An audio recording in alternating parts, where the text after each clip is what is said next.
Previously on Ninjago. Danny started making his game off the sticks in October of 2018. I could just make the game myself. And obviously we're going with Unity. And after a few hours, it now works like a charm. So I did it. I recreated off the sticks. Expect part 2 in April 2025.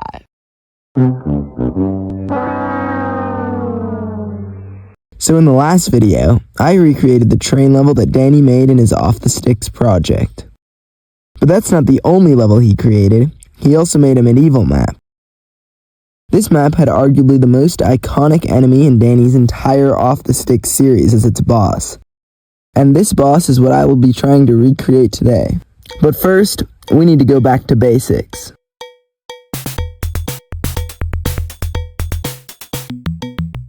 I need to make some sword combat, so I modeled a sword in my favorite art software, AutoCAD, and threw it into the game. The way the sword works is it follows the mouse and will thrust on a click. It took a few tries, but eventually I managed to make a fully functional sword. Mostly. Of course, the enemies can also use the sword. And now it's time to make the first boss of this entire project. I made a knight helmet in AutoCAD, and I assembled the Dark Knight from Off the Sticks.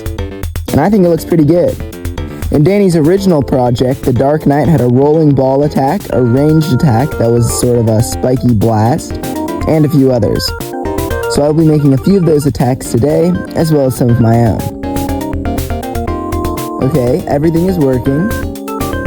Ultimately, I was able to make a spiky blast attack, a rolling ball attack with this cool smoke effect, and a slam attack. The slam attack wasn't in Danny's original game, but I think it's still pretty cool. In the next video, I'm going to implement multiplayer, and I'm going to see if online multiplayer is feasible.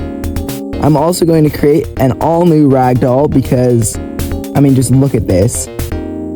I'm also going to implement some of the suggestions I got on the last video, which I was unfortunately unable to implement in this one.